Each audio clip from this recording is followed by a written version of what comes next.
Κυρίες και κύριοι, αγαπητές φίλες και φίλοι, καλησπέρα σας. Απόψε είναι 5η 10 Αυγούστου του 2023. Το πρώτο μας θέμα θα είναι μια εργασία που έκανε η κυρία Νικολίτσα Τρίγκα για το δημογραφικό και σε σχέση, κάνει εκπαιδευτικό ρεπορτάζ για το έθνος και η δουλειά της έχει να κάνει με την πορεία του δημογραφικού προβλήματος σε σχέση με τα σχολεία.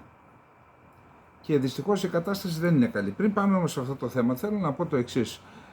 Ορισμένοι σχολιάζετε και λέτε όλο λέει αρνητικά τα λες, δεν λες τα καλά και εντάξει, και τα καλά τα λέμε. Όταν η κυβέρνηση ψήφισε τον νόμο με βάση την οποία διευκολύνεται η ψήφος των αποδήμων, προσέξτε, δεν τους αναγνωρίζετε δικαίωμα, έχουν δικαίωμα ψήφου. Απλά για να κάνουν χρήση έπρεπε να πάρει ο άλλος από το Σικάγο το αεροπλάνο να έρθει, να ψηφίσει, να πληρώσει $20,000, γιατί άλλοι δεν μπορούν να ταξιδεύουν και 15 ώρες. Κάποιοι είναι και πλούσιοι. Κάποιος μου είπε ότι πλήρωσε $27,000 για να ψηφίσει. Μα συγγνώμη, αυτό δεν είναι τραγικό, για να μην πω καμιά άλλη λέξη? Τώρα λοιπόν, με βάση το νομοσχέδιο, διευκολύνεται η ψήφος των αποδήμων που έχουν δικαίωμα ψήφου. Πού να πάμε τώρα να δώσουμε δικαίωμα ψήφου και σε αποδήμους δεύτερης και τρίτης γενιάς? Αυτό είναι άλλο θέμα. Εν πάση περιπτώσει, αυτό το πρώτο βήμα, το θετικό βήμα, όχι μόνο το προβάλαμε, το χειροκροτήσαμε. Τι άλλο να κάνουμε, κολοτούμπες? Όπως επίσης, μιλήσαμε με θετικά λόγια για τις προσπάθειες, τις προθέσεις της κυβέρνησης να επιτρέψει τη λειτουργία πανεπιστημίων στην Ελλάδα, μη κρατικών, μη κερδοσκοπικών πανεπιστημίων. Διότι, άποψή μου είναι, κάποιοι έχετε διαφορετική άποψη, εντάξει, πιστεύω ότι αυτό και θα βοηθήσει και τα κρατικά πανεπιστήμια, υπέρ των οποίων είμαι, υπέρ των κρατικών πανεπιστημίων είμαι, και εγώ και ο γιος μου ο Σταύρος, όλοι σε δημόσια σχολεία, πρωτοβάθμια, δευτεροβάθμια, όλα για το δημοσίου. Υπέρ είμαστε. Θεωρώ όμως ότι με τις απαγορεύσεις αυτό που πετυχαίνουμε είναι το εξής. Επιτείνουμε το πρόβλημα που θα αναφέρουμε σε λίγο, το δημογραφικό, στέλνοντας δεκάδες χιλιάδες παιδιά κάθε χρόνο όχι στην Αμερική και την Αγγλία, και σε τριτοκοσμικές χώρες. Θυμάμαι ότι όταν γινόταν ο πόλεμος στη Ιουγκοσλαβία, είχε γίνει ένας σύλλογος γονέων, των οποίων τα παιδιά φοιτούσαν στην Πρίστινα. Δηλαδή, για το Θεό. Ας κάνουμε πανεπιστήμια λοιπόν στην Ελλάδα. Στα χέρια του κράτους είναι να θεσπίσει τέτοιο πλαίσιο που να μην μπορούν να υποβαθμίσουν την παιδεία. Και γνωρίζω, αν και υπάρχουν και διαφορετικές απόψεις, αλλά ξέρω, επειδή ο Γιάννος ο Χαραλαμπίδης είχε ένα μεταπτυχιακό πρόγραμμα στην Κύπρο και μου είπε ότι το Υπουργείο Παιδείας βάζει όρους για τον τρόπο με τον οποίο θα λειτουργεί το κάθε εκπαιδευτικό τριτοβάθμιας εκπαίδευσης ίδρυμα, εγκρίνει το εκπαιδευτικό πρόγραμμα. Εν πάση περιπτώσει, δεν ξέρω τι γίνεται ακριβώς στην Κύπρο, ξέρω ότι συμβάλλει στο ΑΕΠ της Κύπρου καθοριστικά, δεν ξέρω πόσο της εκατό, μπορεί και 2 και 3%. Ξέρω ότι στα κατεχόμενα υπάρχουν χιλιάδες, μπορεί και 70-80 χιλιάδες ξένοι φοιτητές, οι οποίοι θα μπορούσαν να είναι στην Ελλάδα όλοι, αντί να πηγαίνουν στα τριτοκοσμικά, στο παράνομο του ψευδοκράτος. Θα μπορούσε η Ελλάδα λοιπόν να γίνει φάρος πολιτισμού, παιδείας και πολιτισμού και για την Μέση Ανατολή και για την Αφρική. Είναι τεράστιο ζήτημα. Αφού δεν μπορούν να το κάνουν τα κρατικά ή το κάνουν περιορισμένα, να γίνει από μη κρατικά και να σταματήσει αυτή η αιμορραγία παιδιών στο εξωτερικό όσο είναι δυνατόν. Και αυτό λοιπόν το υποστηρίξαμε. Γιατί λέτε ότι δεν το υποστηρίζουμε? Και ορισμένα θετικά βήματα που γίνονται προς την οικονομία δεν είναι η δουλειά μας αυτή. Τα εθνικά θέματα είπαμε ότι εδώ θα... και αν αναφερόμαστε στο δημογραφικό και στην ψήφο των αποδήμων, επειδή έχει να κάνει με τα εθνικά μας θέματα, γι' αυτό. Άρα τι να κάνουμε δηλαδή? Θέλετε να λιβανίζουμε την κυβέρνηση? Φέρτε και ένα λιβανιστήριο και ένα θυμιατό εδώ να το κάνω άμα θέλετε. Αυτό είναι το ζήτημα. Σας το έχω ξαναπεί. Το μεγάλο πρόβλημα όλων των ηγεμόνων, όλων, ανεξαρτήτως αν αυτοί είναι αυταρχικοί ή αν είναι υποτίθεται δημοκράτες, είναι ο περίγυρος, το κογκλάβιο.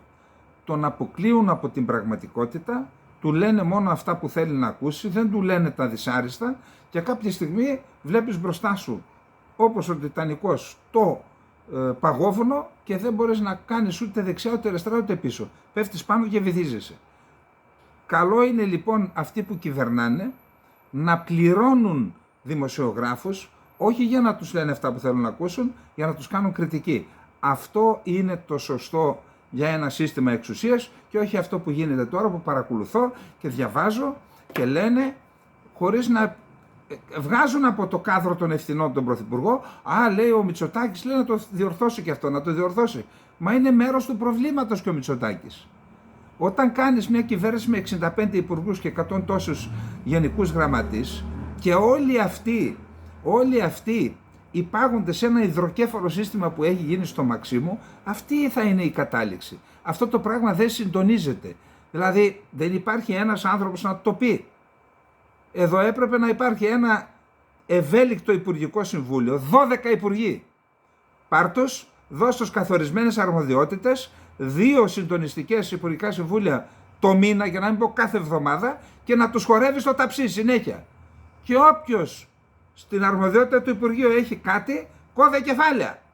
Τώρα όταν έχει 65 άτομα, εξυπηρετήσεις σκοπιμότητες, το ένα το άλλο, αυτό το δεδαλώδες σύστημα, το υδροκέφαλο, με εκείνος εκεί που έχει μαζέψει γύρω του, μόνον τέτοια θα φέρνει. Και οι δημοσιογράφοι, δεν ξέρω τώρα τι συμφέροντα εξυπηρετούν, σταματήστε πια αυτό την καραμέλα. Να φτιάξει κράτος ο Μητσοτάκης, μα το πρόβλημα είναι το σύστημα που έχει κάνει στο Μαξίμου. Δεν το καταλαβαίνετε. Δεν το καταλαβαίνετε. Λοιπόν, πάμε να δούμε λοιπόν τώρα τι γίνεται. Καταιγίδα λουκέτων σε εκατοντάδες σχολεία λόγω υπογεννητικότητας. Ποιες περιοχές στερεύουν από νέους μαθητές. Λουκέτο στα ελληνικά σχολεία βάζει υπογεννητικότητα, καθώς κάθε χρόνο δεκάδες σχολεία και κυρίως νηπιαγωγεία και δημοτικά, που σημαίνει ότι αυτά είναι πιο κοντά στο πρόβλημα, αλλά και γυμνάσια και λύκεια κλείνουν το ένα μετά το άλλο, αφού δεν υπάρχουν παιδιά για να γεμίσουν τις τάξεις. Το φαινόμενο της αναστολής ή κατάργησης λειτουργίας σχολικών μονάδων σε όλη την Ελλάδα έχει πάρει τη μορφή χιονοστιβάδας, αφού την τελευταία δεκαετία έχουν κλείσει ή συγχωνευτεί χιλιάδες νηπιαγωγεία, δημοτικά, γυμνάσια, λύκεια. Μόνο για φέτος, με απόφαση που δημοσιεύθηκε σε ΦΕΚ με την υπογραφή της αναπληρώτριας περιφερειακής διευθύντριας Υπήρου κυρίας Μπέση, μπαίνουν σε αναστολή λειτουργίας 29 σχολεία για το σχολικό έτος 23-24. Κυρίως λόγω έλλειψης μαθητικού δυναμικού, για την Ήπειρο μιλάμε. Ακόμα και στην Άρτα, αλλά και σε χωριά της Υπήρου. Συνολικά δεν θα λειτουργήσουν φέτος 19 νηπιαγωγεία και 10 δημοτικά σχολεία, τα οποία περιγράφονται παρακάτω, να μην τα πούμε. Η Ήπειρος και η Ανατολική Μακεδονία και Θράκη δυστυχώς είναι πρωταθλήτριες στο κλείσιμο σχολείων, καθώς και το 2021 μπήκαν σε αναστολή λειτουργία 40 σχολεία και ακόμα 38 σχολεία έκλεισαν στην περιφέρεια Ανατολικής Μακεδονίας και Θράκη. Πέρσι στην Πελοπόννησο 31 δομές πρωτοβάθμιας εκπαίδευσης έπαψαν τη λειτουργία τους για το σχολικό έτος 22-23. Και εδώ ο λόγος ήταν έλλειψη μαθητών. Πέρσι έγιναν από ελάχιστες έως ανύπαρκτες εγγραφές μαθητών σε 6 νηπιαγωγεία στην Αρκαδία, σε 6 στη Λακωνία, σε 5 στην Κορυθία, σε 3 στη Μεσσηνία. Το ίδιο και σε 11 δημοτικά σχολεία στην Αργολίδα, στην Αρκαδία, στην Κορυθία, τη Λακωνία και τη Μεσσηνία. Αυτή είναι μόνο η κορυφή του παγόβουνου σε αυτόν το δημογραφικό εφιάλτη, εφόσον 79 δημοτικά και 267 νηπιαγωγεία ξεκίνησαν το 2022 τη σχολική χρονιά με λιγότερους από 5 μαθητές και άρα με μαθηματική ακρίβεια οδηγούνται και αυτά σε αναστολή λειτουργίας. Το 2019, λόγω έλλειψης μαθητών, αποφασίστηκε το κλείσιμο 14 νηπιαγωγείων, 9 δημοτικών και 19 γυμνασίων σε δήμους της Αττικής, και 9 δημοτικών σε 19 δήμους της Αττικής, από τη Βούλα και το Μαραθώνα μέχρι το Γέρακα και τα Μέγαρα. Ενδεικτικό της δυσμενούς κατάστασης που έχει διαμορφωθεί είναι το γεγονός ότι κατά την περίοδο 2009-2014 έκλεισαν 1.705 σχολικές μονάδες, είτε 796 δημοτικά, 509 νηπιαγωγεία και τα υπόλοιπα γυμνάσια και λύκεια. Προσέξτε τώρα, σύμφωνα με την απογραφή το 2021, χάθηκαν πάνω από 380.000 Έλληνες μέσα σε 10 χρόνια, γεγονός που πρωτίστως αποτυπώνεται στην εκπαίδευση. Σύμφωνα με την έρευνα του ΙΟΒΕ, μέχρι το 2035 θα έχουν εξαφανιστεί 430.000 μαθητές, το 1 τρίτον όσων φοιτούν σήμερα. Από την περσινή και φετινή χρονιά άρχισε να αποτυπώνεται για τα καλά η δραματική πτώση των γεννήσεων στη λειτουργία του γυμνασίου, ενώ το ίδιο θα συμβεί στα λύκεια από το 2025 και μετά. Έρχεται το κύμα. Μας φωνάζει από μακριά, δεν ξέρω ποιοι ακούνε. Και μετά στα πανεπιστήμια από το 2028 και μετά θα έρθει το κύμα. Εάν δεν αντιστραφεί η κατάσταση, το ΙΟΒΕ υπολογίζει ότι μέχρι το 2035 ο συνολικός αριθμός μαθητών στα σχολεία θα έχει μειωθεί σε 1.050.000, ενώ το 2008 ήταν 1,5 εκατομμύριο. Εντάξει, δηλαδή θα έχουν εξαφανιστεί το 29,2% των σχολείων. Το φαινόμενο αναστολής λειτουργίας σχολείων είναι πιο έντονο στην περιφέρεια και κυρίως σε απομακρυσμένες περιοχές. Για παράδειγμα, στη Λάρισα το 19-20 στην Α Δημοτικού πήγαν 285 μαθητές λιγότεροι. Προσέξτε, σε μια περιοχή που έχει και πρωτογενή παραγωγή. Ο αριθμός αυτός αντιστοιχεί σε 2 εξαθέσια σχολεία. Στη στερεά Ελλάδα, δεκάδες δημοτικά και γυμνάσια λειτουργούν με μόλις 1-2 μαθητές. Σύμφωνα με την έκθεση της Βουλής, η Ελλάδα εξελίσσεται σε μια χώρα γερόντων, καθώς τα επόμενα 30 χρόνια οι θάνατοι θα είναι περισσότεροι από τις γεννήσεις. Η Ελλάδα δεν γνώρισε μετά το τέλος του Δευτέρου Παγκοσμίου Πολέμου την έκρηξη των γεννήσεων, που σημάδεψε την πλειονότητα των ανεπτυγμένων χωρών του πλανήτη. Γιατί μας κατέστρεψαν οι Ναζί και ό,τι άφησαν πίσω τους οι Ναζί το αποτέλεσε ο εμφύλιος πόλεμος. Τώρα να μην συζητήσουμε ποιος και τι για τον εμφύλιο πόλεμο, για να μην στεναχωρηθούμε. Για να δείτε οι αθλιότητες μιας δράκας ανθρώπων που καθόριζαν και καθοδηγούσαν τις μάζες που οδήγησαν τη χώρα. Σήμερα πληρώνουμε το κόστος του εμφυλίου πολέμου. Συνεχίζουμε να το πληρώνουμε.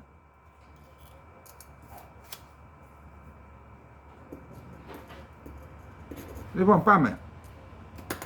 1912.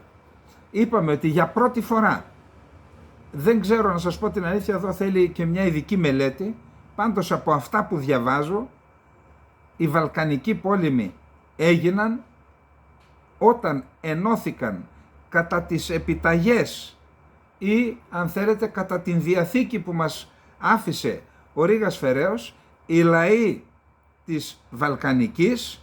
Ξέρετε, η Βαλκανική δεν λεγόταν Βαλκανική, λεγόταν Ελληνική Χερσόνησος ή Χερσόνησος του Έμμου. Μετά έγινε Μπαλκάν ο Έμμος. Το όρος Έμμος μετονομάστηκε σε Μπαλκάν. Αλλά στην αρχαιότητα λεγόταν αυτή η Ελληνική Χερσόνησος. Τέλος πάντων, τώρα επικράτησε το Βαλκανική. Μην πάμε να αλλάξουμε και αυτό. Αυτό έχει. Λοιπόν, οι λαοί λοιπόν της Βαλκανικής, όπως μας άφησε ως παρακαταθήκη ο Ρήγας Φεραίος, ενωθήκαμε εναντίον της Οθωμανικής σκλαβιάς. Σκλαβιά ήτανε, μην ακούτε τους καθηγητάδες αυτούς που η πλημμυρίδα τους κατέκτησε τις σχολές ιστορίας στα πανεπιστήμια, μετά πήγε και στα σχολεία και αλλάζουν την ιστορία. Η Οθωμανική σκλαβιά ήταν, έτσι. Λοιπόν, ενώθηκαν κατά της Οθωμανικής σκλαβιάς και με βάση αυτά που έχω αντιληφθεί από ό,τι μπόρεσα να διαβάσω ο Έρμος, ήταν η πρώτη φορά που δεν έπαιξαν γεωπολιτικά παιχνίδια μεγάλες δυνάμεις. Και γι' αυτό κατορθώσαμε, ενωθήκαμε, νικήσαμε τους Οθωμανούς, τους διώξαμε στον πρώτο Βαλκανικό πόλεμο και επειδή δεν είχαμε προσυμφωνήσει τι θα πάρει ποιος και επειδή η Βουλγαρία όντως στο τέλος του πρώτου Βαλκανικού πολέμου κατήχε περιοχές οι οποίες κατά την άποψη Σερβίας και Ελλάδας ήταν περισσότερες από αυτές που ιστορικά τις ανήκαν, είπαμε ο κάθε λαός έχει τη δικιά του άποψη, αντικειμενικά μιλάμε, ενώθηκαν Ελλάδα και Σερβία, ενώ ήμασταν μαζί οι Έλληνες, Σέρβοι και Βούλγαροι εναντίον των Οθωμανών. Όταν τους τσακίσαμε και τους διώξαμε από εδώ, τότε άρχισαν τα προβλήματα στο εσωτερικό της συμμαχίας. Ελλάδα και Σερβία ενωθήκαμε, πήραμε μαζί μας και τη Ρουμανία, η οποία Ρουμανία μέχρι τότε είχε υπογράψει συμβόλαιο μη επίθεσης, είχαν συμμαχία με τη Βουλγαρία, αλλά ξέρετε, δριός πεσούσης, πας ανήρ ξυλεύεται, παθητική φωνή. Τι σημαίνει? Όταν πέσει, λέει, η βελανιδιά κάτω, ο κάθε άντρας πηγαίνει και κόβει ξύλα για την πάρτη του. Όταν λοιπόν η Βουλγαρία έπεσε κάτω, ενώθηκαν η Ελλάδα με τη Σερβία και πλέον ήταν σε αδυναμία η Βουλγαρία, ήρθε μαζί μας και η Ρουμανία, προσέξτε, και η Οθωμανική Αυτοκρατορία. Και οι 4 επιτεθήκαμε εναντίον της Βουλγαρίας. Αυτός ήταν ο δεύτερος Βαλκανικός πόλεμος. Αυτός ο δεύτερος Βαλκανικός πόλεμος κράτησε οι μάχες του Κιλκής Λαχανά, έτσι. Εκεί που χύθηκε αίμα, 15.000 ήταν νεκροί και τραυματίες οι Έλληνες. Τότε που ο Βούλγαρος στρατάρχης, ο οποίος, αν δεν κάνω λάθος, ο σταθμός διοικήσεως ήταν κάπου εκεί στο Λαχανά και έβλεπε από κάτω, λέει, τώρα θα τους τσακίσω τους Έλληνες και θα πάρω τη Θεσσαλονίκη. Οι Έλληνες, είπε, όλα τα υπολόγισα εκτός από την τρέλα των Ελλήνων. Αυτό να έχετε υπόψη σας και ως απάντηση σε αυτούς που προσπαθούν να μας επιβάλλουν το πνεύμα της ητοπάθειας. Εκεί λοιπόν συνταγματάρχες, αντισυνταγματάρχες, λογαγοί πέφταν, τους θέριζαν τα κορμιά, γιατί το έδαφος ήταν αναπεπταμένο, ο αμυνόμενος είχε πλεονεκτική θέση, μας θέρισαν. Παρ' όλα αυτά τους νικήσαμε. Και ο στρατάρχης, ξέρετε, διέφυγε από ένα μονοπάτι που το ξέρω, το διήνυσα, πήγε στο Στριμώνα και τότε στη γέφυρα του Στριμωνικού, τότε Όρλιακο το λέγανε, ενώ μπορούσαμε να την καταστρέψουμε, δεν την καταστρέψαμε για να μην συλλάβουμε ολόκληρη τη στρατιά τη βουλγαρική εχμαλώτους, γιατί είναι ένα πρόβλημα και οι εχμάλωτοι, ξέρετε. Και μετά από αυτό λοιπόν, μετά την ήττα Κιλκής Λαχανά, ήρθε το συνέδριο στο Βουκουρέστι που σαν σήμερα του 1913, 120 χρόνια πριν, σαν σήμερα λοιπόν υπογράφηκε η συνθήκη του Βουκουρεστίου, με την οποία η Ελλάδα διπλασίασε τα εδάφη της και σε γενικές γραμμές τα σύνορα που έχουμε σήμερα στη Βαλκανική χαράχτηκαν τότε. Για να διαβάσουμε ένα αφιέρωμα στη συνθήκη του Βουκουρεστίου, γιατί είναι πολύ σημαντική, την οποία την βίασαν οι προτεργάτες της συμφωνίας των Πρεσπών και μας έλεγαν ψέματα, ότι τάχα σε εκείνη τη συμφωνία εμείς υπογράψαμε να πάρουμε εμείς το 50% της Μακεδονίας, της γεωγραφικής Μακεδονίας, να πάρει το 40-39% η Σερβία τότε, να πάρουν 10% οι Βούλγαροι και 1-1,5% οι Αλβανοί. Ψέμα τεράστιο. Μπήκα και βρήκα τον χάρτη. Μπείτε στην ιστοσελίδα μας και δείτε. Το χάρτη των συνημένων της συμφωνίας της συνθήκης του Βουκουρεστίου. Αναφέρει τη λέξη Μακεδονία μέσα στην Ελλάδα και δεν περνάει ούτε τόσο από την πάνω πλευρά. Ούτε τόσο, είναι ψέμα. Η δε λέξη Μακεδονία μέσα στη συμφωνία δεν αναφέρεται πουθενά. Που μας λέγανε ότι δεχθήκαμε να τη μοιράσουμε τότε, άρα πρέπει να υπογράψουμε την προδοτική συμφωνία των Πρεσπών. Εντάξει, πάμε να δούμε λοιπόν τι έγινε τότε. Οι Βαλκανικοί πόλεμοι των ετών 1912-1913 οδήγησαν στην κατάλυση της Οθωμανικής κυριαρχίας στο μεγαλύτερο μέρος των ευρωπαϊκών εδαφών της, καθώς και στην επέκταση των συνόρων των Βαλκανικών κρατών. Βασικός άξονας της πολιτικής της Ελλάδας, της Σερβίας και της Ρουμανίας ήταν η αποκατάσταση των ιστορικών δικαίων τους και η επίτευξη μιας ενδοβαλκανικής ισορροπίας. Αντίθετα, η Βουλγαρία του Φερδινάρδου, είχα βασίλεια τότε, εμφορούμενη από τάσεις ηγεμονισμού στα Βαλκάνια, επεδίωκε να επιβάλλει τους δικούς της όρους στη ρύθμιση του ανατολικού ζητήματος. Υπερεκτιμώντας τις ικανότητες του στρατού της, η βουλγαρική ηγεσία ήρθε σε αντιπαράθεση με την Ελλάδα και τη Σερβία κατά τον δεύτερο Βαλκανικό πόλεμο, Ιούνιος-Ιούλιος 1913, μάχες Κιλκής Λαχανά είπαμε. Η πλήρης κατάρρευση των Βουλγάρων στα πεδία των μαχών, ένδε του ελληνικού, του σερβικού, του ρουμανικού και του οθωμανικού στρατού, όπως σας είπα ενώθηκαν μαζί μας και οι Τούρκοι και οι Ρουμάνοι, οδήγησε στη συμφωνία για ανακοχή στις 30 Ιουλίου και στη σύγκληση νέας συνδιάσκεψης ειρήνης στο Βουκουρέστι. Οι διαπραγματεύσεις στο Βουκουρέστι διήρκησαν 10 ημέρες και διεξήχθησαν υπό την έμεση καθοδήγηση των μεγάλων δυνάμεων της εποχής. Βασικό αντικείμενο διαπραγμάτευσης υπήρξε ο καθορισμός των νέων σειρών των Βαλκανικών κρατών. Ένα θέμα που εδώ έρχεται στο προσκήνιο τώρα και η σημαία που ανήρτησε ο Βούλγαρος στην Καβάλα, στο λιμάνι της Καβάλας. Λοιπόν, ένα ζήτημα που απασχόλησε τους αντιπροσώπους του Βουκουρέστι ήταν το ζήτημα της Καβάλας. γνωρίζοντας ότι η διεκδίκηση της Θεσσαλονίκης από τους Βουλγάρους δεν ήταν δυνατή, η βουλγαρική αντιπροσωπεία επιδίωξε να της αποδοθεί το άλλο μεγάλο λιμάνι της Μακεδονίας, η Καβάλα, και είχε για υποστήριξη γι' αυτό τη Ρωσία και την Αυστρο-Ουγγαρία. Η Ρωσία υποστήριζε τη Βουλγαρία σε αυτό το θέμα, επιδιώκοντας να ανακτήσει τη χαμένη της επιρροή στην περιοχή. Από την άλλη, η Αυστρο-Ουγγαρία επιθυμούσε την ενίσχυση της στρατηγικής θέσης της Βουλγαρίας στα Βαλκάνια ως δύναμη εξισορρόπησης απέναντι στη Σερβία, την οποία τη Σερβία τη θεωρούσε ζωτική απειλή. Η Ελλάδα εξασφάλισε την υποστήριξη της Γερμανίας, της Γαλλίας και της Ρουμανίας στο ζήτημα της Καβάλας.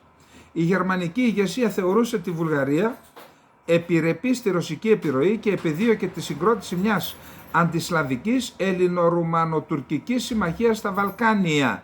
Ελληνορουμανοτουρκικής. Από τότε θέλαν να μας φέρουν κοντά με την Τουρκία. Η απόδοση της Καβάλας στην Ελλάδα με γερμανική συνδρομή θα έφερνε τη χώρα εγκύτερα στη Γερμανία και στην Τριπλή Συμμαχία.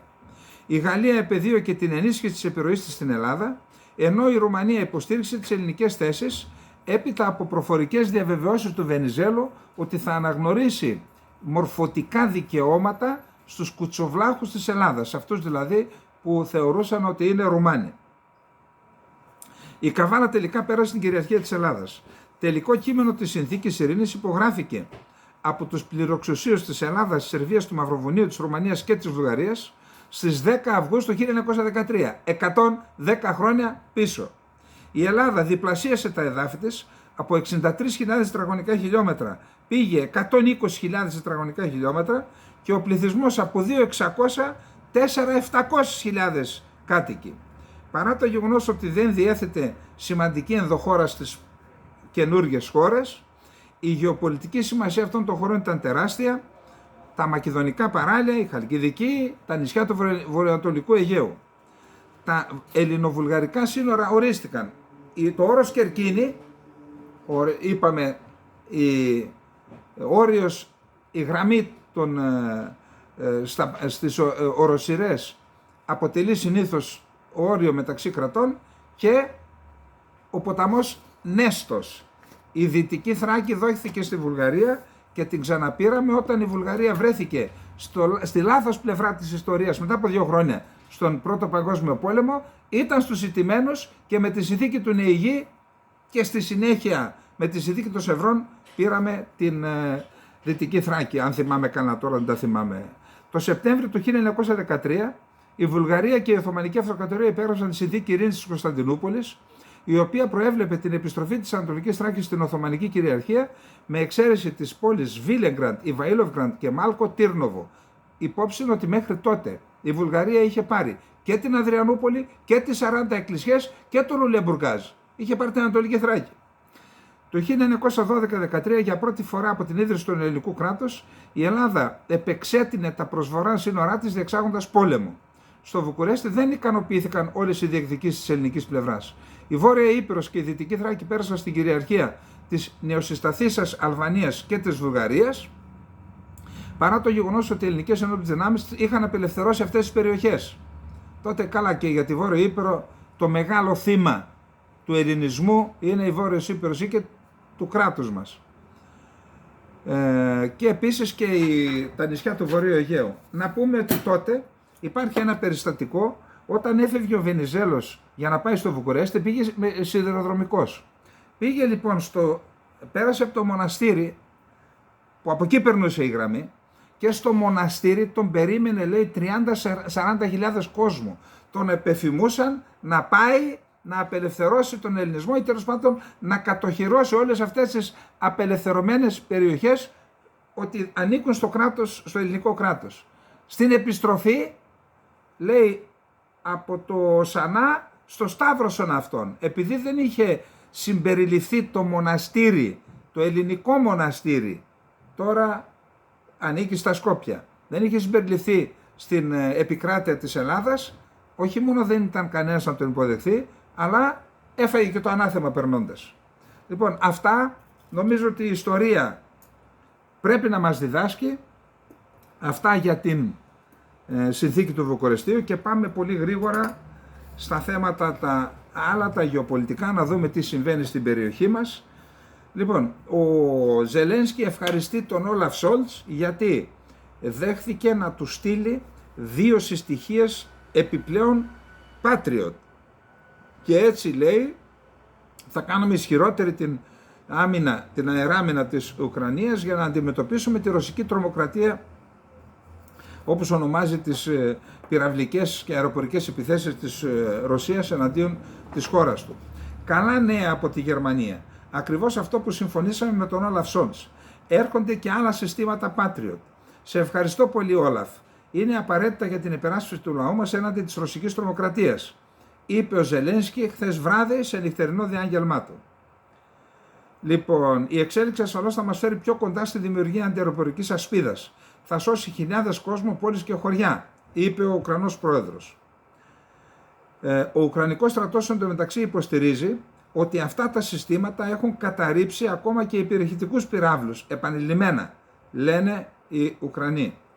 Λοιπόν, πέραν των 2 συστοιχειών πυράβλων Patriot, η Γερμανία θα στείλει 10 ερπιστριοφόρα πολλαπλών ρόλων Bandwang 206, Bandwang 206, 6 φορτηγά, περίπου 6.000 οβίδες καπνογόνες για πυροβόλα των 155 χιλιοστών, πολυβόλα, εξοπλισμό άρσης ναρκοπαιδίων, που τα ναρκοπαίδια είναι μείζον πρόβλημα για τους επιτιθέμενους, διόπτρες νυχτερινής σκόπευσης και άλλα οπλικά συστήματα που χρειάζονται στους Ουκρανούς.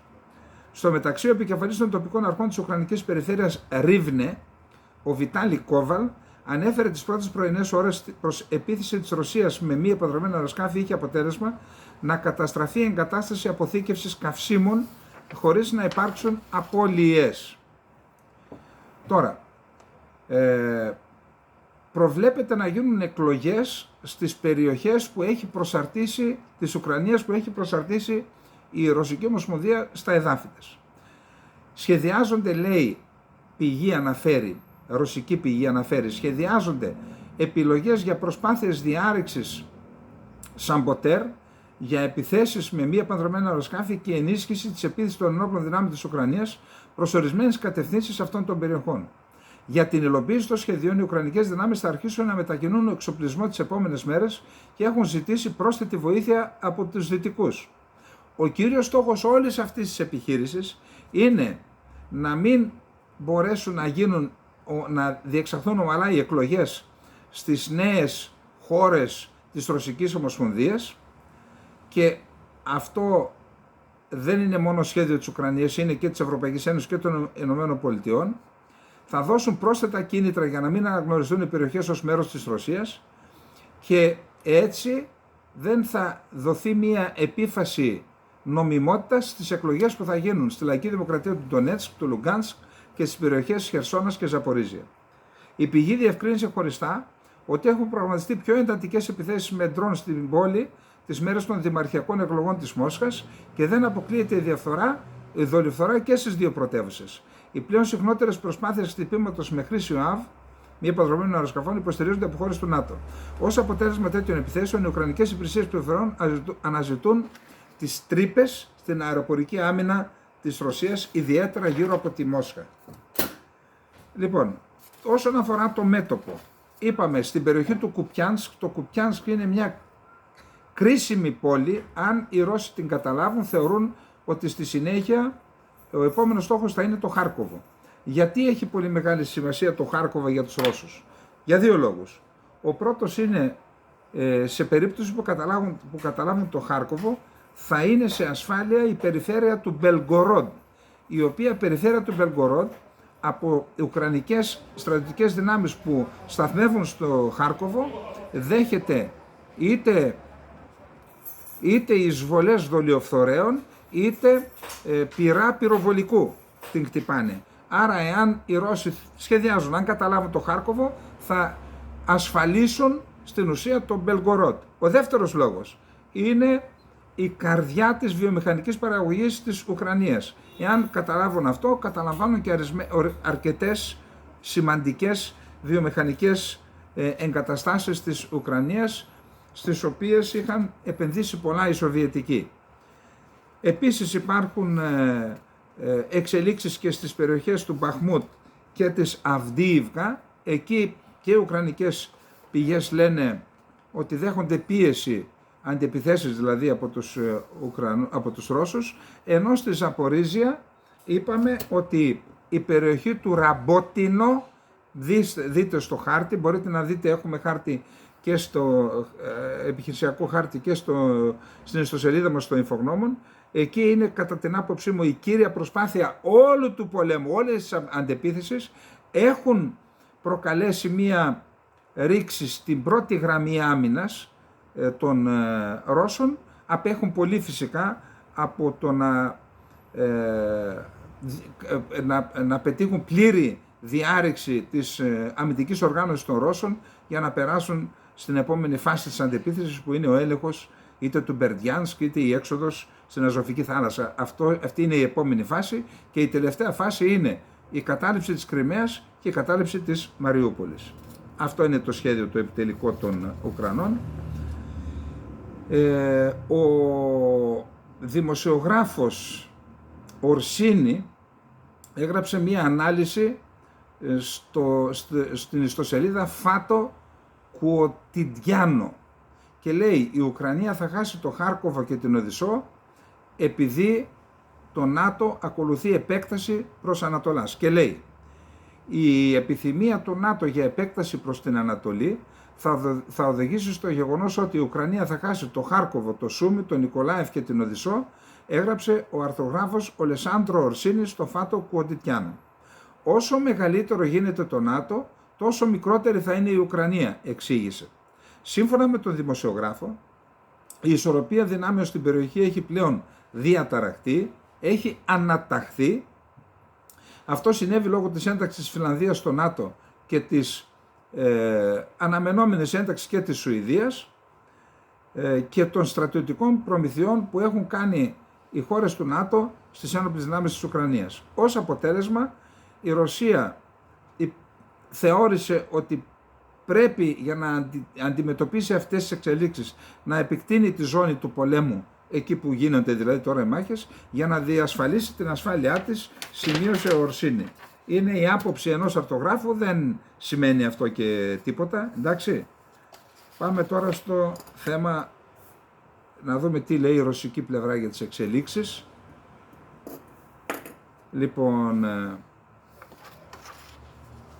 έχουμε μία αύξηση της έντασης στα σύνορα Λευκορωσίας-Πολωνίας.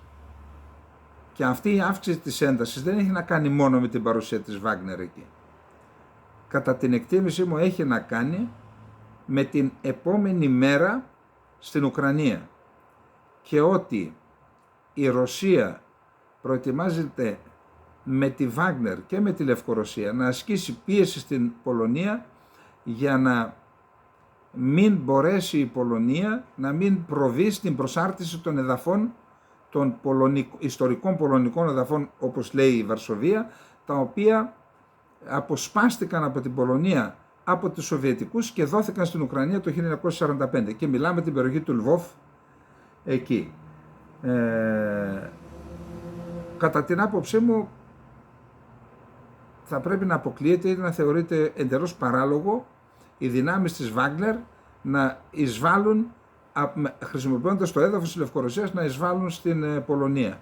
Αυτό, ασχέτως αν δεν είναι κρατικός στρατός, αυτό θα σημαίνει εισβολή σε μια χώρα του ΝΑΤΟ και τότε έχουμε αυτομάτως ενεργοποίηση του άρθρου 5. Και μάλιστα έχουν πει οι Δυτικοί ότι αν η Βάγνερ κτυπήσει σε νατοϊκή χώρα στην Πολωνία, εμείς θα θεωρήσουμε ότι το κάνει η Ρωσία. Τέλος πάντων, τι κάνει λοιπόν η Πολωνία? Στέλνει στρατεύματα στα σύνορα με τη Λευκορωσία. Μετακινούμε το στρατό πιο κοντά στα σύνορα με τη Λευκορωσία για να φοβήσουμε τον επιτιθέμενο, ώστε να μην τολμήσει να μας επιτεθεί. Πώς να επιτεθεί? Δηλαδή, αν επιτεθεί, τότε ενεργοποιείται το άρθρο 5, δεν είπαμε? Η Πολωνία σχεδιάζει να μεταφέρει ακόμα 10.000 στρατιώτες επιπλέον στα σύνορα με τη Λευκορωσία για να ενισχύσει τη συνοριακή δύναμη, ανακοίνωσε σήμερα ο Υπουργός Άμυνας Μάριος Μπλάστσακ. Περίπου 10.000 στρατιώτες θα βρίσκονται στα σύνορα, εκ των οποίων 4.000 θα υποστηρίζουν άμεσα από τη συνοριοφυλακή και 6.000 θα είναι έφεδροι, είπε ο Υπουργός στο δημόσιο ραδιόφωνο. Μετακινούμε το στρατό πιο κοντά στα σύνορα με τη Λευκορωσία για να φοβήσουμε τον επιτιθέμενο ώστε να μην τολμήσει να μας επιτεθεί. Η ανησυχία της Πολωνίας για την μεθοριακή περιοχή εντείνεται από τον περασμένο μήνα, τότε που έφτασε η Βάγκνερ στην Λευκορωσία. Η Λευκορωσία συνεχίζει στρατιωτικές ασκήσεις κοντά στα σύνορα με αυτή την εβδομάδα, με τον πρόεδρο Λουκασέγκο να επαναλαμβάνει ότι συγκρατεί τους μαχητές της Βάγκνερ, οι οποίοι θέλουν να επιτεθούν στην Πολωνία. Επιπλέον η Πολωνία έχει εδώ προσέξτε και να το προσέξει αυτά και ο κύριος Κερίδης, για να διεκδικεί από τους Ευρωπαίους και όχι να υποχωρεί. Προσέξτε. Έχει να αντιμετωπίσει αυξημένο αριθμό μεταναστών, κυρίως από τη Μέση Ανατολή και την Αφρική, που προσπαθούν να περάσουν τα σύνορα τους τελευταίους μήνες. Όπως γνωστοποίησε αυτή την εβδομάδα ο επικεφαλής των συνοριοφυλάκων Τόμας Πράγκα, 19.000 άνθρωποι έχουν προσπαθήσει να διασχίσουν παράνομα τα σύνορα Πολωνίας-Λευκορωσίας, 3.000 περισσότεροι από ό,τι το 2022. Δεν λέει ότι τα πέρασαν, προσπάθησαν. 19.000 όλο το χρόνο. Δηλαδή 1.500 άτομα το μήνα. Εμείς περνάμε 1.500 σε μια μέρα περνάνε. Από την Τουρκία. Και δεν καταγγέλουμε την Τουρκία ότι πάει να αποσταθεροποιήσει την Ελλάδα, όπως καταγγέλει η Πολωνία τη Λευκορωσία ότι πάνε να την αποσταθεροποιήσουν. Τι αλλάζει? Κράτος αυτοί, κράτος και εμείς. Ή μήπως δεν είμαστε κράτος?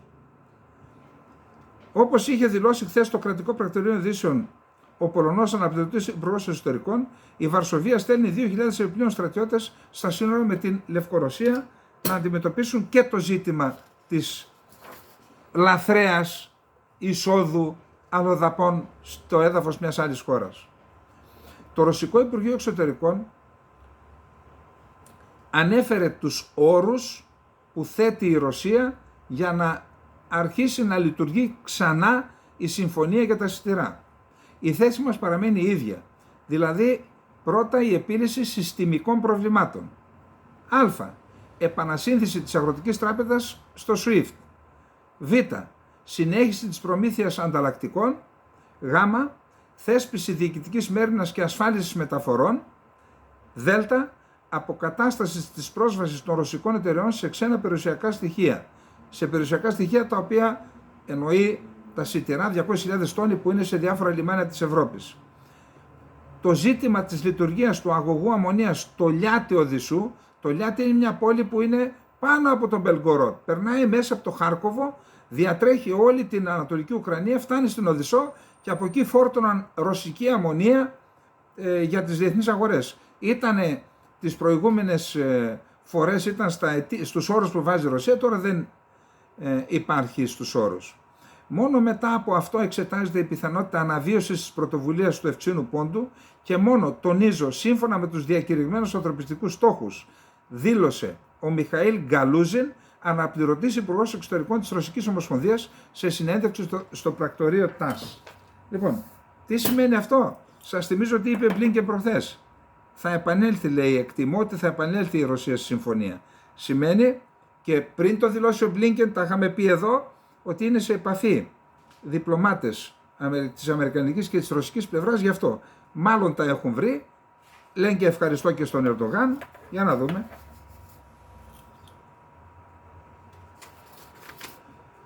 Χαιρετίζομαι το ρόλο που έπαιξε η Τουρκία ασκώντας πίεση στη Ρωσία να συμμετάσχει στην πρωτοβουλία για τα σιτηρά του Ευξήνου Πόντου. Υποστηρίζουμε την Τουρκία στο ότι συνεχίζει να ασκεί πίεση στη Ρωσική Ομοσπονδία. Σιγά σιγά θα τους κάνετε και μετάνοιες και γονικλησίες στους Τούρκους, κύριε Μίλλερ. Εντάξει. Με τη σειρά του, ο Τούρκος πρόεδρος Ερντογάν, μιλώντας για τις προσπάθειες που κάνει για την επανέρξη της συμφωνίας για τα σιτηρά, είπε ότι πρέπει να ικανοποιηθούν οι απαιτήσεις της Ρωσίας, καθώς και να παρέχεται αδιαμφισβήτητα η πρόσβαση στα σιτηρά για τις αφρικανικές χώρες.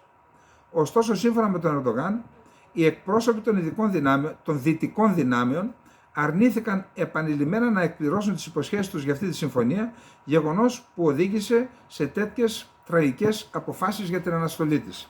Τι λέει εδώ ο Ερντογάν? Κάνει το συνήγορο του Πούτιν και ο κύριος Μάθιο Μίλλερ του φυλάει και το χέρι. Συμβολικά. Εντάξει. Αυτά να παίρνουν μαθήματα κάποιοι πώς πρέπει να λειτουργούν οι ανεξάρτητες χώρες ή οι χώρες που θέλουν να είναι ανεξάρτητες. Ότι το καλό παιδί και το yes men δεν επιβραβεύεται πάντα. Εντάξει, μπορεί να γίνεται και το αντίθετο. Να καταντάς καρπαζοεισπράκτορας. Έτσι λέγεται στην πιάτσα. Εντάξει.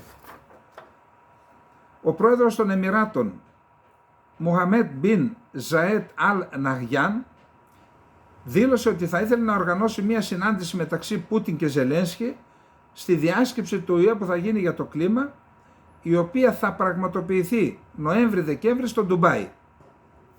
Σύμφωνα με την εφημερίδα L'Orient Le Jour, ο πρόεδρος των Εμιράτων συζήτησε την ιδέα με τον Πάπα, ο οποίος ενθουσιάστηκε με αυτή την ιδέα και αποφάσισε να συνεργαστεί με τον πρόεδρο των Εμιράτων. Το δημοσίευμα σημειώνει επίσης ότι ο πρόεδρος των Εμιράτων ενημέρωσε και τον κύριο Μπάιντεν για το θέμα, για το σχέδιο αυτό. Όμως σημειώνεται στο δημοσίευμα ότι δεν υπάρχει κάποιο στιγμή στοιχείο που να δείχνει ο Ζελένσκι και ο Πούτιν ότι έχουν αποδεχθεί αυτή την ιδέα, αυτό το σχέδιο του Προέδρου των Εμιράτων. Τώρα, το Ρωσικό Υπουργείο Άμυνας ανακοίνωσε τις πρώτες πρωινές ώρες σήμερα ότι κατέρριψε 13 μη επανδρομένα αεροσκάφη, τα 11 κοντά στην Κριμαία και τα άλλα 2 ενώ πετούσαν για τη Μόσχα. Έπειτα από σειρά παρόμοιων επιθέσεων που έγιναν τις τελευταίες μέρες, που οι επιθέσεις αυτές αποδίδονται στην Ουκρανία. Δεν αναφέρθηκαν θύματα ούτε υλικές ζημιές, πάντα σύμφωνα με το Ρωσικό Υπουργείο Άμυνας. Οι επιθέσεις μη επανδρομένων αεροσκαφών και μη επανδρομένων σκαφών στη θάλασσα έχουν πολλαπλασιαστεί τις τελευταίες εβδομάδες στη ρωσική επικράτεια, έχοντας πιο συχνά στο στόχαστρο τη Μόσχα και τη Χερσόνησο της Ταυρίδας ή την Ταυρική Χερσόνησο, που προσαρθήθηκε από τη Ρωσία το 2014. Πάμε στον Νίγηρα, γιατί εκεί γίνονται τα πανηγύρια τα πολλά. Παραπονείται, με βάση το Associated Press, δημοσίευμα του Associated Press, παραπονείται ο ανατραπής πρόεδρος του Νίγηρα, Μοχαμέντ Μπαζούμ, ότι αυτός είναι σε κατοίκον περιορισμό. Λέει, δεν έχω ηλεκτρικό ρεύμα, ζω, λέει, μόνο με ξηρά τροφή και με κονσέρβες, τελειώνουν τα εφόδια μου, εκπέμπει σως. Λοιπόν, σύμφωνα με χθεσινό δημοσίευμα του Associated Press, οι προμήθειες στο σπίτι του Μπαζούμ τελειώνουν, ενώ το State Department εξέφρασε τη βαθιά του ανησυχία για τις συνθήκες κράτησής του. Σύμφωνα με το εν λόγω δημοσίευμα, ο Μπαζούμ και η οικογένειά του δεν έχουν ηλεκτρισμό και έχουν μείνει μόνο ρύζι και κονσέρβες για φαγητό. Ένας πρώην ηγέτης των ανταρτών, αυτό νομίζω ότι είναι σημαντικό, ξεκινάει έναν αντιδικτατορικό αγώνα. Λοιπόν, ένας πρώην ηγέτης των ανταρτών και πολιτικός παράγοντας έχει ξεκινήσει ένα κίνημα που αντιτίθεται στη στρατιωτική κυβέρνηση, εξέλιξη που αποτελεί το πρώτο σημάδι εσωτερικής αντίστασης. Σε δήλωση που είδε το φως της δημοσιότητας χθες, ο Ρίσα Αγ Μπούλα ανέφερε ότι το νεοσυσταθέν Συμβούλιο Αντίστασης για τη Δημοκρατία έχει ως στόχο την απελευθέρωση του Προέδρου Μοχάμεντ Μπαζούμ και την επιστροφή του στην εξουσία. Ο Νίγηρας είναι το θύμα μιας τραγωδίας που ενορχιστρώθηκε από ανθρώπους που κανονικά θα έπρεπε να προστατεύουν την Νιγηρία και όχι να την αποσταθεροποιούν, λέει ο κύριος Μπούλα. Η ανακοίνωση έρχεται καθώς διπλωματικές προσπάθειες για την ανατροπή του πραξικοπήματος έχουν βαλτώσει, αφού η στρατιωτική κυβέρνηση απέρριψε την είσοδο στη χώρα της τριμερούς που είπαμε. Να πούμε δε ότι ο Νίγηρας, η κυβέρνηση ότι έχει σχηματιστεί κυβέρνηση των πραξικοπηματιών, που σημαίνει ότι πάνε προς νομιμοποίηση, θα επιδιώξουν νομιμοποίηση τέλος πάντων. Τους αναγνωρίζουν ήδη δύο κράτη, το Μάλι και η Μπουρκίνα Φάσο. Επίσης ότι κατηγορούν τη Γαλλία ότι επιδιώκουν την αποσταθεροποίηση της χώρας, κάτι που το αρνείται η Γαλλία. Τέλος πάντων, το έχουμε πει ότι σύμφωνα με δημοσιεύματα έγκυρων περιοδικών και ιστοσελίδων διεθνούς εμβέλειας, ότι εάν ξεσπάσει πόλεμο στην περιοχή, δηλαδή αν εμπλακούν 3 κράτη από τη μια πλευρά, Νίγηρας, Μαλί και Μπουρκίνα Φάσο, και 4 κράτη από την άλλη πλευρά, με κεντρική δύναμη την Ιγυρία, τότε έχουμε έναν περιφερειακό πόλεμο, ο οποίος μπορεί να μετατραπεί και σε παγκόσμιο πόλεμο. Λοιπόν, Γερμανία. Εγώ θα ήθελα να το διαβάσουμε, να τον ακούσουμε με προσοχή, τον πρωθυπουργό του κρατηδίου της Σαξονίας, τον Μίκαελ Κρέτσμερ. Έχουμε πει ότι η Γερμανία είναι ομοσπονδιακή, δηλαδή έχει κρατήδια, κάθε κρατήδιο έχει τη δικιά του βουλή, τον δικό του πρωθυπουργό, το δικό του υπουργικό συμβούλιο και ένα σημαντικό κρατήδιο στην Ομοσπονδία της Γερμανίας είναι η Σαξονία. Ο πρωθυπουργός λοιπόν του κρατηδίου της Σαξονίας, Μίκαελ Κρέτσμερ, πιστεύει ότι η πολιτική κυρώσεων κατά της Ρωσίας αποδυναμώνει την οικονομική ισχύ της Γερμανίας και προκαλεί μεγαλύτερη ζημιά στην ευρωπαϊκή οικονομία από ό,τι στη ρωσική. Αυτό αλλιώς λέγεται η Ευρώπη πυροβόλησε τα πόδια της. Όλα αυτά που τραβάμε τώρα με τις ανατιμήσεις δεν είναι εξαιτίας των κυρώσεων μόνο, έτσι. Είχαν προηγηθεί αναταράξεις που είχαν να κάνουν με το ενεργειακό αλλά σε μεγάλο βαθμό οφείλονται στις κυρώσεις. Αυτό παραδέχθηκε σε συνέντευξή του στην εφημερίδα Handelsblatt, η οποία είναι η κυριότερη οικονομική εφημερίδα της Γερμανίας. Η Γερμανία έχει μεγάλα προβλήματα και η πολιτική των κυρώσεων κατά της Ρωσίας αποδυναμώνει την οικονομική μας δύναμη, σημείωσε ο Κρέτσμερ. Τώρα νιώθουμε τις συνέπειες. Οι κυρώσεις δεν βλάπτουν τη Ρωσία στο βαθμό που βλάπτουν την ευρωπαϊκή οικονομία. Ο πληθωρισμός συντρίβει την αγοραστική μας δύναμη, είπε ο Γερμανός πολιτικός. Σύμφωνα με τον ίδιο, ο κόσμος έχει χωριστεί σε 2 μπλοκ, θέτοντας σε κίνδυνο το παγκόσμιο εμπόριο. Σημείωσε ότι οι τιμές του ηλεκτρικού ρεύματος στη Γερμανία είναι πολύ υψηλές. Η εγκατάλειψη της πυρηνικής ενέργειας ήταν λάθος, είπε ο Κρέτσμερ, προσθέτοντας ότι η ενεργειακή μετάβαση κατά τη γνώμη του απέτυχε. Η Ευρωπαϊκή Ένωση επέβαλε για πρώτη φορά κυρώσεις κατά της Ρωσίας το 2014. Έκτοτε, οι περιορισμοί παρατείνονται 2 φορές το χρόνο, Ιανουάριο και Ιούλιο, για 6 μήνες. Από την εισβολή 24 Φεβρουαρίου του 2022 μέχρι τώρα έχουν επιβληθεί 11 πακέτα κυρώσεων εναντίον της Ρωσίας. Οι κυρώσεις της Ευρωπαϊκής Ένωσης επηρέασαν περισσότερα από 1.800 φυσικά και νομικά πρόσωπα στη Ρωσία. Πρόκειται για το μεγαλύτερο καθεστώς κυρώσεων στην ιστορία της Ευρωπαϊκής Ένωσης. Γιατί έχει μεγάλη σημασία η δήλωση? Καταρχάς είναι πρωθυπουργός της Σαξονίας. Δεύτερον, δημοσιεύτηκε στη Handelsblatt. Έτσι, την αυαρχίδα του οικονομικού τύπου. Τρίτον, έρχεται μετά τις αλλεπάλληλτα άρθρα που έχουν δημοσιευθεί τις τελευταίες μέρες το ένα μετά το άλλο, με τα οποία η Γερμανία ονομάζεται ο μεγάλος ασθενής της Ευρώπης οικονομικά. Και έρχεται και αυτό τώρα και το διασυνδέει με τις κυρώσεις. Κρατήστε το και αυτό. Πάμε. Άσαντ. Εδώ πρέπει να το διαβάσουμε αυτό, γιατί κάποιοι πρέπει να παραδειγματιζόμαστε. Ο Σύρος πρόεδρος Μπασάρ Άσαντ επέκρινε την Τουρκία σε συνέντευξη που δημοσιεύτηκε χθες, κατηγορώντας την Άγκυρα για την αύξηση της βίας στην κατεστραμμένη από τον πόλεμο χώρα του και επέμεινε στην αποχώρηση των τουρκικών δυνάμεων από τη Συρία. Τσακιστείτε και φύγετε. Ο Άσαντ μίλησε στο Sky News Arabia και είναι η πρώτη συνέντευξη που δίνει τους τελευταίους μήνες σε διεθνές μέσο. Η Τουρκία είναι ο κύριος υποστηρικτής των ενόπλων μαχητών της αντιπολίτευσης που προσπαθούν να απομακρύνουν τον Άσαντ από την εξουσία και έχει πραγματοποιήσει 3 μεγάλες εισβολές. Αφρίν, οι 3 επιχειρήσεις. Η πρώτη ήταν επιχείρηση Ασπίδα του Εφράτη, Αλ-Μπαμπ, και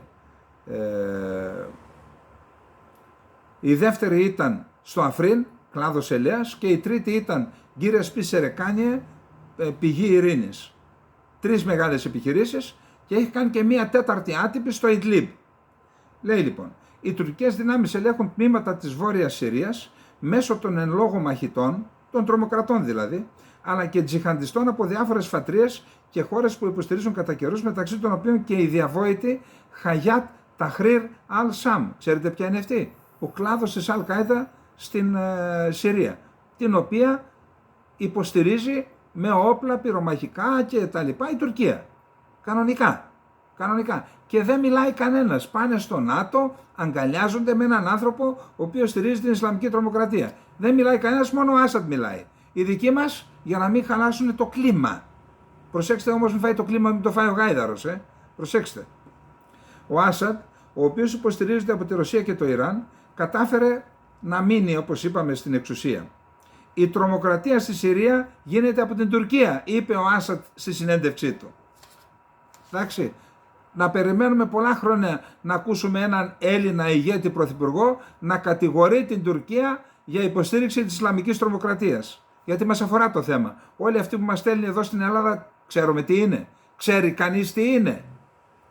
Διέψευσε φήμες που λέει ότι θα συναντηθεί με τον Ερντογάν, παρότι πιέζεται από τη Ρωσία, και λέει, είπαμε να υποβληθεί ένας χάρτης οδικός, χρονοδιάγραμμα, να κάνει η Τουρκία κάποιες κινήσεις και μετά να το δω. Τώρα λέει, γιατί να το συναντήσω, για να πιούμε αναψυκτικά? Κρασί δεν πίνουν, γιατί ο Ερντογάν είναι μουσουλμάνος, όπως ξέρετε. Δεν πίνει φανερά. Ο στόχος του Ερντογάν στη συνάντησή μου είναι να νομιμοποιήσει την τουρκική κατοχή στη Συρία, είπε ο Άσαντ στη χθεσινή συνέντευξη. Γιατί να συναντηθούμε εγώ και ο Ερντογάν? Για να πιούμε αναψυκτικά? Λοιπόν, να πούμε ότι επέστρεψε στον Αραβικό Σύνδεσμο, παρότι οι ΗΠΑ είναι σφόδρα αντίθετες σε αυτήν την εξέλιξη. Κατηγορούν τον Άσαντ ότι μηχανισμοί του κράτους ή του καθεστώτος, παρακράτους, εμπλέκονται στη διακίνηση των ουσιών, ξέρετε ποιον. Ο ίδιος λέει, οι χώρες που δημιούργησαν το χάος στη Συρία είναι υπεύθυνος για τη διακίνηση αυτών των ουσιών, λέει ο Άσαντ, γιατί τον κατηγορούν γι' αυτό.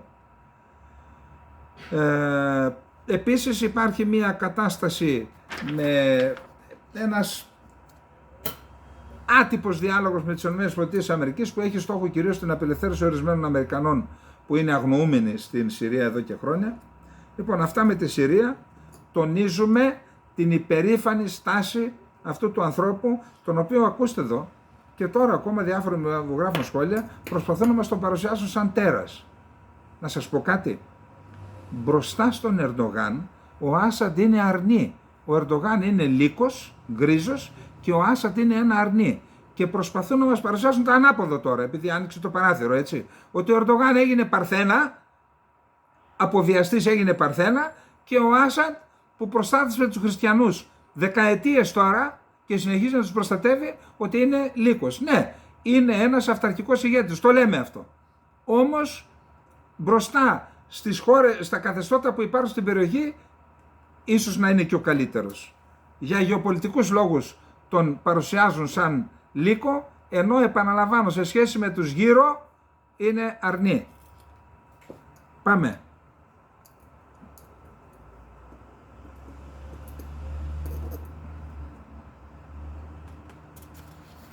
Ο Ερντογάν μίλησε στη 14η ετήσια διάσκεψη των πρέσβεων στην Άγκυρα. Ξέρετε, αυτή η ετήσια διάσκεψη είναι μια πολύ μεγάλη σημασία.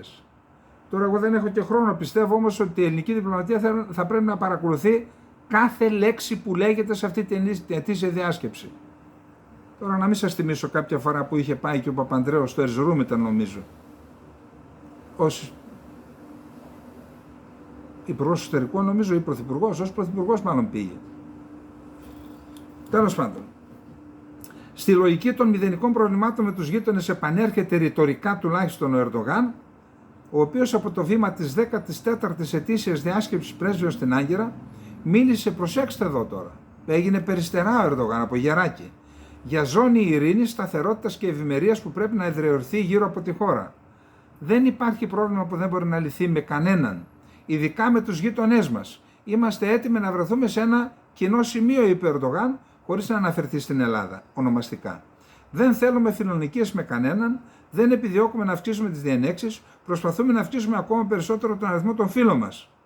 Ο διάλογος και η διπλωματία θα είναι τα δύο σημαντικότερα εργαλεία για την επίτευξη αυτού του στόχου. Το να είμαστε ενεργοί στο πεδίο και στο τραπέζι δεν είναι για μας επιλογή, αλλά υποχρέωση. Τούμπα τα κάνει αυτά. Ενεργοί στο πεδίο σημαίνει επίδειξη δύναμης και βία. Στη Συρία, στο βόρειο Ιράκ,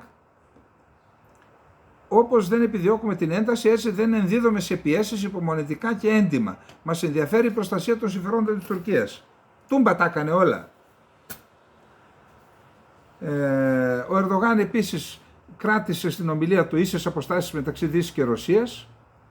Αναφέρθηκε στα σιτηρά πάλι. Και ο Φιντάν έκανε ομιλία, τα είπαμε προχθές αυτά.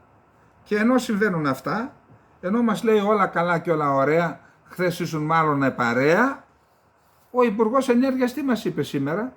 Το γεωτρύπανο Αμπτουλχαμίτ προετοιμάζεται για τη νέα του αποστολή στη Μεσόγειο, δήλωσε ο Τούρκος Υπουργός Ενέργειας Φατίχ Ντονμές, χωρίς να δώσει περισσότερα στοιχεία. Το Αμπτουλχαμίτ βρίσκεται στο λιμάνι Τάσουτζου, που είναι κοντά στην Σελεύκια. Ανεμούριο, Σελεύκια, είναι περιοχές που είχαμε Έλληνες εκεί μέχρι το 23. Το Τάσουτζου λοιπόν είναι ένα από τα λιμάνια που χρησιμοποιούν κύριο λιμάνι για να διατηρούν τα στρατεύματα κατοχής στην Κύπρο. Εκεί είναι τώρα λοιπόν και κάνει προετοιμασίες, λέει ο τέτοιος. Το γεωτρύπανο Αμπτουλχαμίτ Χαν ολοκλήρωσε την πρώτη γεώτρηση στη Μεσόγειο. Οι συνεργάτες μας αξιολογούν και αναλύουν τα στοιχεία που ελήφθησαν στη διάρκεια της γεώτρησης και ακόμα δεν έχει ξεκαθαριστεί τι έχει βρει. Τώρα στο λιμάνι του Τάσουτζου γίνονται προετοιμασίες για τη νέα αποστολή του. Αφήστε τώρα, προσέξτε τι λέει τώρα, το άλλο. Ο Τούρκος Υπουργός ζήτησε από το Ισραήλ και την Αίγυπτο, που πραγματοποιούν έρευνες και κάνουν εξορίξεις στην Ανατολική Μεσόγειο, να στείλουν το φυσικό τους αέριο στην Τουρκία. Έχουμε πει σε αυτές τις χώρες εδώ και πολύ καιρό, ειδικά αν υλοποιήσουμε αυτό το έργο μας με τον κόμβο φυσικού αερίου που θα τους κάνει η Ρωσία, για το οποίο δεν λέει τίποτα η Ευρωπαϊκή Ένωση και η Αμερική. Τον Καραμαλή τον έκαναν αυτά που ξέρετε, λόγω του αγωγού South Stream ήταν, ναι. Πάει, του βγάλαν από την πρίζα. Ο Ερντογάν έχει δύο αγωγούς, Blue Stream και Turkish Stream με τη Ρωσία, έχει πυρηνικό εργοστάσιο παραγωγής ηλεκτρικής ενέργειας με τη Ρωσία, θα του κάνουν και κέντρο κόμβο διανομής φυσικού αερίου, ζητάει και από το Ισραήλ και από την Αίγυπτο και δεν βγάζουν και άχνα και η Ουάσιγκτον και οι Βρυξέλλες. Εντάξει. Λέει μπορούν να μεταφέρουν εύκολα αυτό το αέριο στην Τουρκία και να το εμπορεύονται από εδώ, από τον κόμβο που θα κάνουμε. Αυτή η αγορά θα είναι διαφανής και αξιόπιστη. Θα χρησιμοποιήσουμε όλα τα μέσα που έχουμε στη διάθεσή μας για να δημιουργήσουμε μια αγορά που θα προστατεύει τα δικαιώματα όλων των πλευρών. Ναι, καταλάβατε. Και η Ελλάδα θα περιθωριοποιηθεί. Η σουηδική κυβέρνηση θέλει να αυξήσει την αξιοποίηση της πυρηνικής ενέργειας ως τουλάχιστον το 2045, κάτι που χαρακτηρίζει θεμέλιο ενός πιο φιλικού προς το περιβάλλον μέλλοντος, δήλωσε στη Στοκχόλμη η Υπουργός Περιβάλλοντος Ρωμίνα Πουρμοχτάρη και λέει ότι μέχρι το 2045 η Σουηδία θα χρειάζεται πυρηνική ενέργεια για την παραγωγή της οποίας θα απαιτούνταν 10 νέοι συμβατικοί πυρηνικοί αντιδραστήρες.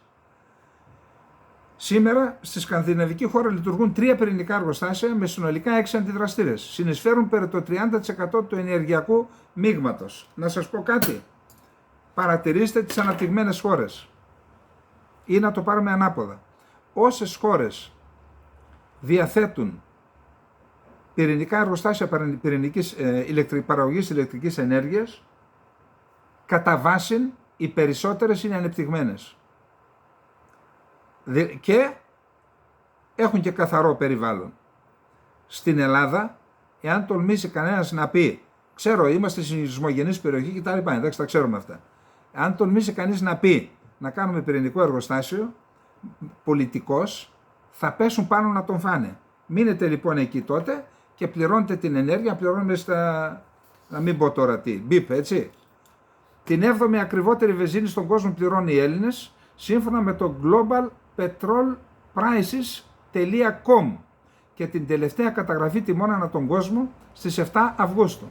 Το Hong Kong πληρώνει τη βενζίνη ακριβότερα στα 2.784 ευρώ, στα 2,784 ευρώ, ακολουθεί η Ισλανδία στο 2,129 ευρώ, η Ολλανδία στο 2,50 ευρώ, η Νορβηγία με 2,15 και η Ελλάδα με 1,959.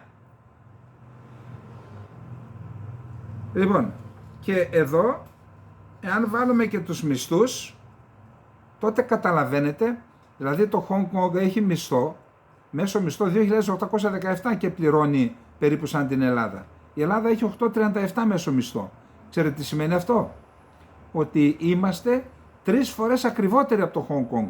Στην ουσία είμαστε η ακριβότερη χώρα στον κόσμο με βάση την αγοραστική μας δύναμη. Γιατί όλα αυτά? Έχετε ακούσει κανένα να πει τίποτα? Ποιανού συμφέροντα εξυπηρετούνται με αυτά? Μήπως το κράτος μέσω των βενζινάδικων, τα οποία τα έχει καταστήσει φοροεισπρακτικούς μηχανισμούς, παίρνει από έχοντες και μη έχοντες τεράστιους φόρους μέσω των καυσίμων και της βενζίνης? Γιατί έχουμε πετρελαϊκά αποθέματα και το ξέρετε, από το 1973 γίνεται εξόρυξη στον Πρίνο, δεν έχουμε ρύπανση, η θάσος είναι το πιο... Και εδώ τι μας λένε οι ευαίσθητοι? Όχι, λέει, τι θα έχουμε? Από το Αιγαίο περνούν κάθε μέρα δεκάδες πετρελαιοφόρα, τέτοια δεξαμενόπλια, μεταφέρουν από τα στενά. Έχουμε την εξόρυξη που γίνεται στον Πρίνο. Γιατί δεν έχει και γίνει τίποτα, ούτε μια σταγόνα πετρέλαιο δεν έχει διαρροή? Και θα γίνει αν κάνουμε εξορίξεις που τόσα χρόνια σαμποτάρετε τη χώρα για να έχουμε την ακριβότερη βενζίνη στον κόσμο?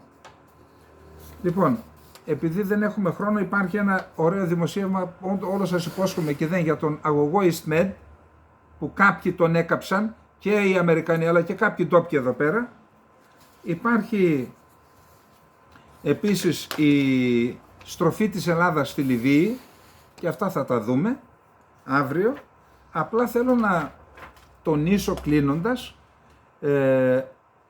ότι και στη χθεσινή συνεδρίαση του Συμβουλίου Εθνικής Ασφάλειας της Τουρκίας δεν υπάρχει καμία αναφορά στην Κύπρο και στην Ελλάδα.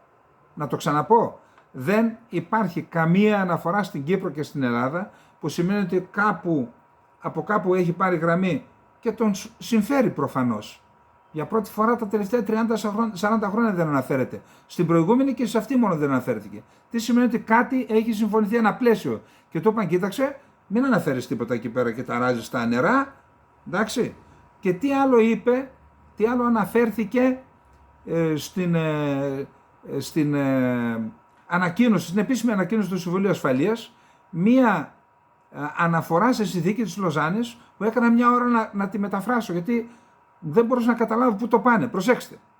Τονίστηκε ότι, κατά την συνεδρίαση τονίστηκε ότι τις υποχρεώσεις που ανέλαβε η Τουρκία με την υπογραφή της συνθήκη της Λοζάνης, που υπογράφηκε πριν από 100 χρόνια, μετά από απίστευτες θυσίες κατά τον εθνικό μας αγώνα, τις έφερε εις πέρας με ευαισθησία, και ότι, τονίστηκε ότι, επιβεβαιώθηκε η αποφασιστικότητά μας στην κατεύθυνση της ενδυνάμωσης του καθεστώτος που έχει καθιερωθεί με την εν λόγω συμφωνία, στη βάση της εξυπηρέτησης των συμφερόντων του έθνους μας. Καταρχάς, αυτοί ακόμα αναφέρουν και τη λέξη έθνος. Εσείς έχετε ακούσει από εδώ έναν, ειδικά πρωθυπουργό και υπουργό, να λέει τη λέξη έθνος? Έναν, πέστε μου. Φοβούνται, λες και είναι απαγορευμένη λέξη. Θα το πληρώσουμε αυτό. Ο εθνοαποδομητισμός, ξέρετε, λειτουργεί. Διαλύει την ελληνική κοινωνία. Όλα αυτά που είδαμε με το δημογραφικό έχουν σχέση και με αυτά. Τι λέει λοιπόν ο άνθρωπος? Επιβεβαιώθηκε η αποφασιστικότητά μας στην κατεύθυνση της ενδυνάμωσης του καθεστώτος που έχει καθιερωθεί με την εν λόγω συμφωνία, στη βάση της εξυπηρέτησης των συμφερόντων του έθνους μας. Της ενδυνάμωσης του καθεστώτος. Τι θέλει να πει ο ποιητής? Εγώ δεν κατάλαβα. Τι ενδυνάμωση καθεστώτος? Ό,τι λέει η συνθήκη της Λοζάνης, αυτό. Πώς θα την ενδυναμώσει? Μήπως με αυτά που έχουν συμφωνηθεί για το Αιγαίο και την Ανατολική Μεσόγειο? Λοιπόν, αυτά είχαμε να πούμε για απόψε. Καληνύχτα, να είστε όλες και όλοι καλά. Αύριο τα λέμε.